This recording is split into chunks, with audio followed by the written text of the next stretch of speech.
कहीं कोई बलात्कार नहीं हुआ, किसी की चीख भी नहीं निकली, किसी की रीढ़ भी नहीं तोड़ी गई, किसी की जुबान भी नहीं कटी, किसी को जलाया भी नहीं गया। वो तो बस अंधे गूंगे बहरों की कोई जगह थी शायद, जहां पर आंख कान मुंह की पट्टियां सिर्फ धर्म और जाति के नाम पर ही खुलती हैं।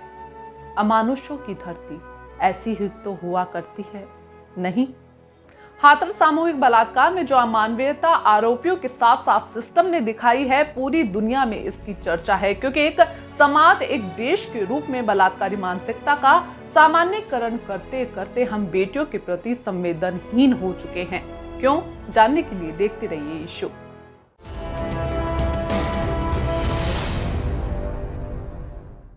इस पूरे मामले में हम संवेदनहीनता की बात क्यों कर रहे हैं, इस पर भी एक नजर डालते हैं। पीड़िता की मौत के बाद उसके परिवार के फोन छीन लेना, उनको नजरबंद कर देना, उनके घर के बाहर 300 पुलिस कर्मियों को लगा देना ताकि उनसे कोई मिल ना सके, पत्रकारों के फोनों को सर्विलांस पर लगा देना, ये सब कुछ परिवार के साथ, पीड़ित परिवार के साथ अपराधियों जैसा सुलूक नहीं था तो क्या था? और दूसरी ओर ये खबर भी देखिए जहां पर आरोपियों की जाति समाज की पंचायत ने बैठक की और उसमें हर हाल में आरोपियों का साथ देने का निर्णय लिया गया। ये वही खाप पंचायतें हैं जो आए दिन महिलाओं को डायन बता देती हैं और लड़कियों को क्या कपड़े पहनना है ये तय करती हैं, और आज बलात्कार के आरोपियों को किस तरह से बचाना है इस बारे में बैठक कर रही हैं। इसी संवेदनहीनता का एक तीसरा उदाहरण भी देख लेते हैं। इस पूरे घटनाक्रम को जब कुछ अलग मोड़ देने की कोशिश की गई। 1 अक्टूबर को यूपी के एडीजी प्रशांत कुमार ने कहा कि बलात्कार पीड़िता ने बलात्कार होने की बात कबूल नहीं की है। उसने इशारों इशारों में बयान देते हुए कहा कि उसके साथ मारपीट की गई थी। इसके बाद हाथरस के पुलिस अधीक्षक विक्रांत वीर का बयान आया कि जब अस्पताल में पीड़िता को भर्ती कराया गया था तब उसने बलात्कार होने की बात नहीं की थी। उसने बाद में बताया कि उसके साथ 3 लोगों ने बलात्कार किया है और 22 सितंबर को उसका ये बयान दर्ज किया गया था। तो यहाँ पर 2 बड़े पुलिस अधिकारियों के अलग अलग बयान ही इस कार्रवाई पर सवाल खड़े करते हैं। सवाल तो यह भी उठ रहा है कि पुलिस ने रातों रात मृतक पीड़िता का अंतिम संस्कार कर दिया। क्या ये निर्णय किसी भी डीएम या एसपी के अधिकार क्षेत्र में आता है? इस पर निर्भया की वकील रही सीमा कुशवाहा, जिन्होंने इस केस को भी लड़ने का निर्णय लिया है, उन्होंने पत्रिका से अपनी बातचीत में कहा है कि पुलिस को कोई अधिकार नहीं है कि वो बिना रीति रिवाजों के किसी भी मृतका का अंतिम संस्कार कर दे। ऐसा करने वालों के खिलाफ कानूनी कार्रवाई का प्रावधान भी है।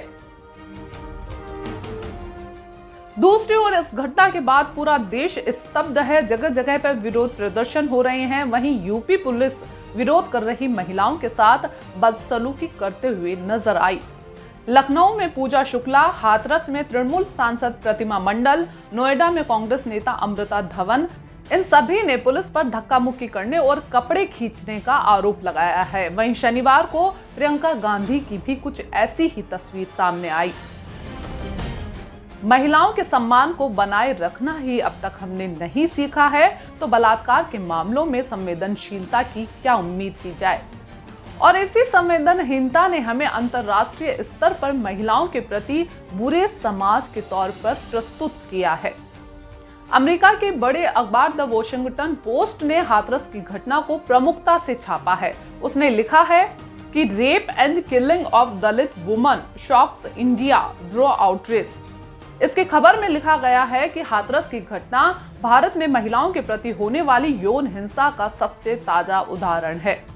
वहीं यूनाइटेड किंगडम के अखबार द गार्जियन ने इस बारे में लिखा है कि पुलिस ने जातिवाद के चलते इस मामले को गंभीरता से नहीं लिया है। अंतर्राष्ट्रीय स्तर पर थॉमसन राइटर्स सर्वे ये कहता है कि महिलाओं के प्रति होने वाली यौन हिंसा में भारत सबसे आगे है। इन सभी के बीच देश में महिला नेताओं का इस पूरे मुद्दे पर क्या कुछ रुख रहा, इस पर भी एक नजर डाल लेते हैं। इस मुद्दे पर विपक्ष ने जितना भी विरोध किया वो उनका राजनीतिक पक्ष हो सकता है, लेकिन जो सत्ता में है उन महिला नेताओं, उन महिला मंत्रियों के पास क्या कोई शब्द नहीं?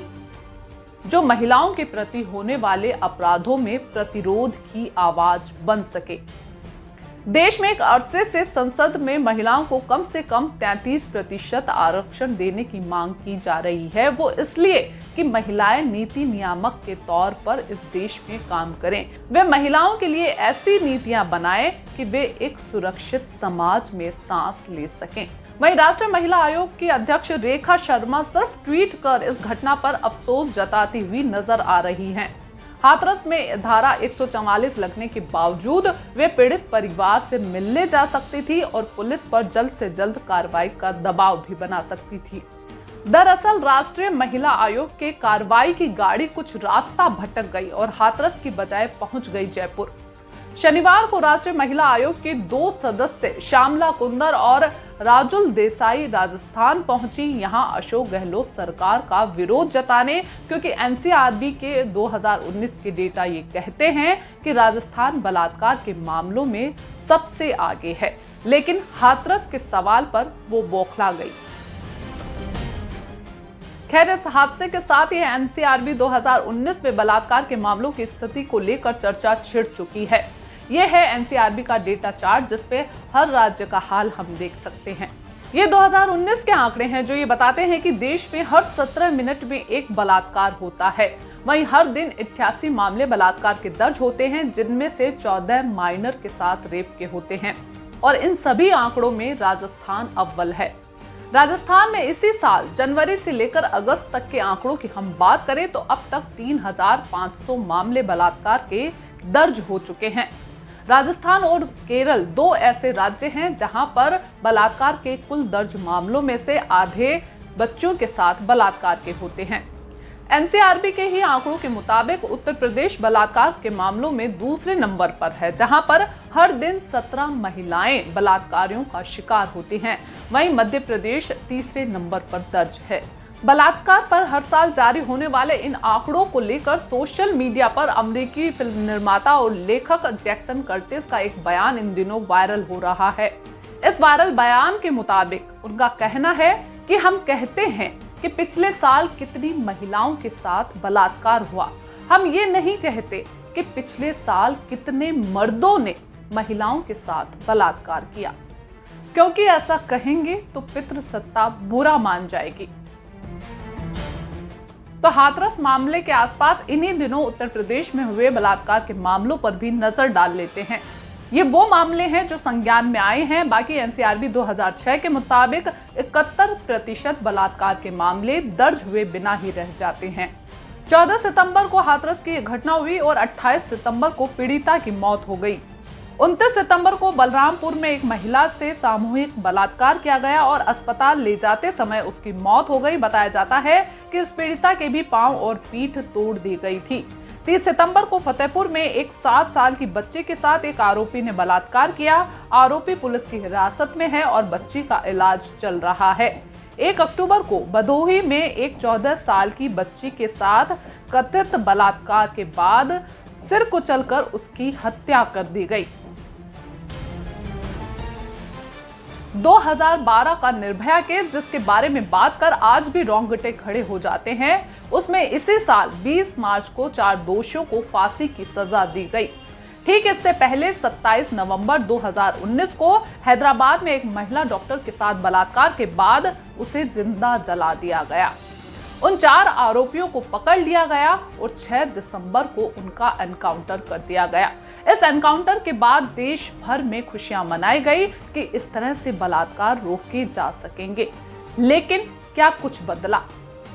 हाथरस की इस घटना के बाद लोग सड़कों पर है, युवा रैलियां निकाल रहे हैं, न्याय मांगते नारे लगाते युवा और महिलाएं बलात्कारी मानसिकता के विरोध में खड़े हैं। वहीं सोशल मीडिया पर भी कई तरह की प्रतिक्रियाएं सामने आई हैं। इसी बीच लेखिका और फेमिनिस्ट सारा अर्डमन का एक कोट वायरल हो रहा है, जिसमें कहा गया है कि मैं ये कभी नहीं समझ सकती कि बलात्कारियों की बजाय शर्मिंदा बलात्कार पीड़िता क्यों होती है।